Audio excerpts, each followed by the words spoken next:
Cela ne peut plus durer ainsi. Il est impératif de remettre ce dirigeant et son entourage à leur place et de les empêcher d'aller plus loin. D'ailleurs, nos collègues américains ont suggéré aujourd'hui l'idée d'un moratoire sur les attaques visant les infrastructures énergétiques. À cette fin, les ministres des Affaires étrangères et les conseillers à la sécurité nationale ont reçu pour mission de se réunir afin d'examiner les questions à préparer avant que les présidents puissent discuter concrètement de la date et des modalités du sommet. Un autre point clé concerne les transactions bancaires, qui font l'objet de limitations que nous avons naturellement été contraints de réciproquer.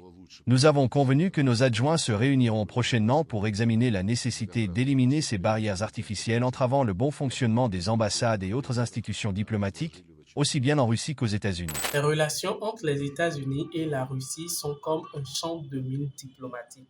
Et pourtant, récemment, un espace de discussion a été ouvert grâce à une rencontre facilitée par l'Arabie saoudite. Marco Rubio et Sergueï Lavrov ont abordé des sujets aussi complexes que les sanctions, la crise ukrainienne et la coopération géopolitique. Derrière ces négociations se cache une question importante. Est-ce qu'une vraie réconciliation est possible entre ces deux nations ou sont-elles condamnées à s'affronter? Suivez-nous tout au long de cette vidéo et restez avec nous jusqu'à la fin pour partager vos réflexions. Et n'oubliez pas de vous abonner à la chaîne pour voir toutes nos prochaines vidéos et analyses politiques. Sergueï Lavrov révèle les résultats des négociations secrètes. Tout d'abord, nous souhaitons exprimer notre gratitude aux autorités saoudiennes pour avoir permis cette rencontre entre représentants russes et américains. Nous avons personnellement adressé nos remerciements au prince héritier du royaume, Mohammed Ben Salman, lors d'une audience où nous étions présents avec Yuri Ushakov. Pendant près d'une heure, nous avons évoqué nos relations bilatérales ainsi que l'importance, sinon d'un accord total qui est impossible, du moins de la volonté des grandes puissances de maintenir en toutes circonstances un dialogue professionnel et constructif. Il s'agit de savoir s'écouter, tirer des leçons des événements et éviter les conflits et crises inutiles. Cette position du prince héritier a d'ailleurs été reprise au cours de nos discussions avec la délégation américaine. Dès le début de notre entretien, Marco Rubio a souligné l'importance pour chaque pays de défendre ses intérêts nationaux dans les relations internationales. Nous avons pleinement souscrit à cette idée, en reconnaissant toutefois que ces intérêts nationaux ne coïncideront pas toujours.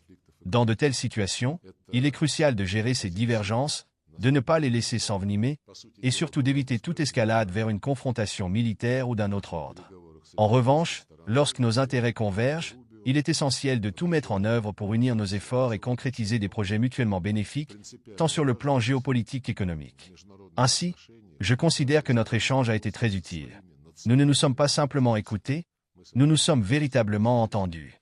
J'ai de bonnes raisons de croire que la partie américaine comprend désormais mieux notre position, que nous avons, une fois de plus, expliqué en détail en nous appuyant sur les nombreuses déclarations du président Poutine. Les accords que nous avons conclus concernent en priorité les mesures les plus urgentes et, à vrai dire, les moins complexes à mettre en place. La première d'entre elles consiste à accélérer la nomination des ambassadeurs de Russie aux États-Unis et des États-Unis en Russie. Deuxièmement, nous devons lever les entraves qui, depuis de nombreuses années et en particulier sous l'administration Biden ces 4 dernières années, compliquent considérablement le travail de nos missions diplomatiques. Cela inclut les expulsions répétées de diplomates, auxquelles nous avons dû répondre en retour, ainsi que la confiscation de nos biens immobiliers et bien d'autres restrictions. Enfin, un autre point clé concerne les transactions bancaires, qui font l'objet de limitations que nous avons naturellement été contraints de réciproquer. Nous avons convenu que nos adjoints se réuniront prochainement pour examiner la nécessité d'éliminer ces barrières artificielles entravant le bon fonctionnement des ambassades et autres institutions diplomatiques, aussi bien en Russie qu'aux États-Unis. L'objectif n'est pas de traiter ces entraves de manière ponctuelle, mais d'adopter une approche systémique pour y mettre définitivement un terme et rétablir des relations normales au quotidien. Deuxième accord. Nous avons convenu qu'un processus de règlement de la crise ukrainienne sera mis en place dans un avenir proche. La partie américaine annoncera qui représentera Washington dans ce cadre. Dès que nous connaîtrons le nom et la fonction du représentant en question, nous désignerons à notre tour notre participant à ce processus, comme l'a indiqué le président Poutine au président Trump. Troisièmement, dans une approche plus large et conceptuelle, nous travaillerons à créer des conditions favorables à la reprise et à l'élargissement de notre coopération dans divers domaines, parallèlement aux avancées du processus de règlement de la crise ukrainienne. Nous partageons un vif intérêt pour la reprise des consultations sur les problématiques géopolitiques, y compris les conflits affectant différentes régions du monde, où la Russie et les États-Unis ont des intérêts. De même, Il existe une volonté commune de lever les obstacles artificiels entravant le développement d'une coopération économique mutuellement bénéfique. Lors de notre discussion sur les aspects économiques, Kirill Dmitriev, directeur du Fonds russe d'investissement direct, était présent. Il a exposé plusieurs problèmes susceptibles d'être résolus rapidement et de manière avantageuse tant pour la Russie que pour les États-Unis. Question des médias. Diverses analyses émergent à l'issue de cette rencontre, la plupart d'entre elles étant positives, y compris du côté américain. Pourriez-vous préciser sur quel axe les positions des États-Unis et de la Russie se sont le plus rapprochées, les relations bilatérales ou la question ukrainienne? Une base a-t-elle été posée en vue d'une rencontre entre les présidents russes et américains? Et quelles seront les prochaines étapes? Y a-t-il des réunions prévues à court terme? Par ailleurs, le secrétaire d'État américain a déclaré que tous les participants aux discussions sur la question ukrainienne devront faire des concessions.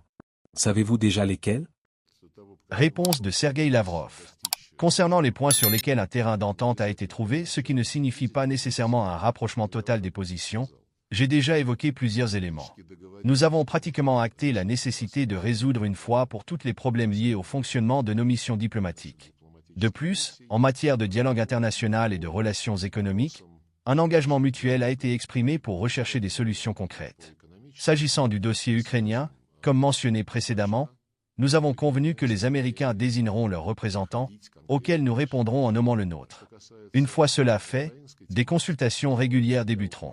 Notre rencontre a eu lieu sur décision des présidents, qui ont convenu de travailler à l'organisation d'un futur sommet. À cette fin, les ministres des Affaires étrangères et les conseillers à la sécurité nationale ont reçu pour mission de se réunir afin d'examiner les questions à préparer avant que les présidents puissent discuter concrètement de la date et des modalités du sommet. Dès la fin de votre rencontre, de nombreuses informations ont circulé, évoquant, en s'appuyant sur des sources prétendument proches du processus diplomatique, un supposé plan en 3 étapes sur lequel la Russie et les États-Unis se seraient entendus concernant l'Ukraine. Cette information est-elle fondée? Deuxième question. Avant cette réunion, les États-Unis ont envoyé un questionnaire intéressant à l'Union européenne, demandant ce que l'Europe pourrait proposer en matière de garantie de sécurité pour l'Ukraine. L'un des points abordés concernait le déploiement d'un contingent militaire sur le territoire ukrainien. Quelle est la position de Moscou à ce sujet? Concernant la première question sur l'existence d'un plan en 3 points, je n'ai pas vu cette information ni ces déclarations. Toutefois, en parcourant l'actualité aujourd'hui, j'ai remarqué une référence aux propos du ministre polonais des Affaires étrangères, Radosław Sikorski, qui, en marge de la conférence de Munich, a affirmé avoir discuté avec le représentant américain Keith Kellogg. Ce dernier l'aurait informé de l'existence d'un plan de règlement. Il n'a pas précisé s'il comportait 3 ou 4 points, mais Sikorski a déclaré qu'il ne pouvait en révéler les détails, tout en qualifiant ce plan d'atypique mais potentiellement intéressant. J'ai posé la question aujourd'hui à Marco Rubio et Michael Waltz pour en savoir plus. Ils m'ont répondu que c'était une fausse information. S'agissant de la deuxième question, il est vrai que les Américains ont adressé à l'Union européenne une série de questions pour mieux comprendre ce que l'UE envisage de faire et comment les États-Unis pourraient y contribuer ou y être associés. J'ai évoqué ce sujet au cours de nos discussions. En particulier, la question d'un éventuel déploiement de forces militaires ou de missions de maintien de la paix après un éventuel règlement du conflit y était mentionnée. Les Américains cherchent à savoir quels pays européens seraient prêts à fournir des contingents.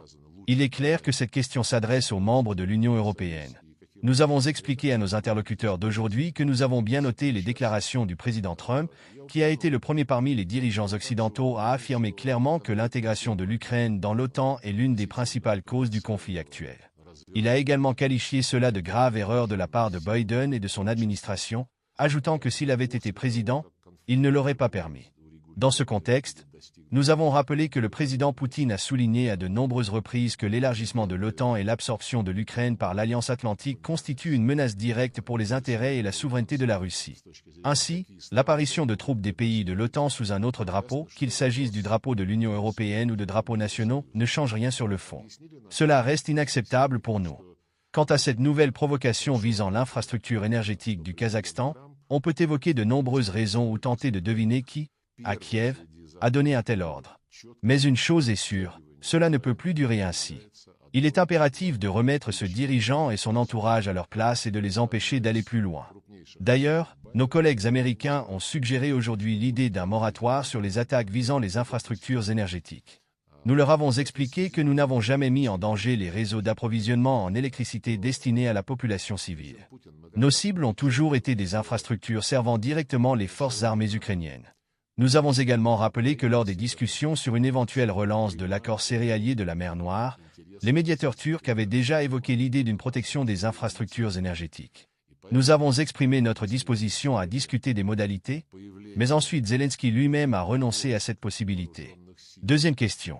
Cela a-t-il un lien avec leurs déclarations selon lesquelles ils revendiqueraient certains territoires ukrainiens? Je ne sais pas, mais de telles discussions ont lieu, et des hommes politiques en Roumanie ont récemment évoqué cette question. Je ne vais pas spéculer là-dessus. Zelensky a déclaré hier encore qu'il ne reconnaîtrait pas les résultats des négociations entre les États-Unis et la Russie. Selon vous, quelle est l'importance de la participation de Zelensky aux discussions pour parvenir à la paix? Peut-il espérer y prendre part? Il n'est pas nécessaire d'entrer dans les détails, car ce sujet a été largement couvert par le président Poutine dans son récent entretien avec Pavel Zarubin. Je n'ai rien à ajouter. Il est de plus en plus évident que certaines forces tentent d'entraver sérieusement le rétablissement des relations entre la Russie et les États-Unis. Que doit faire la Russie pour empêcher ces tentatives de perturbation et protéger ce processus?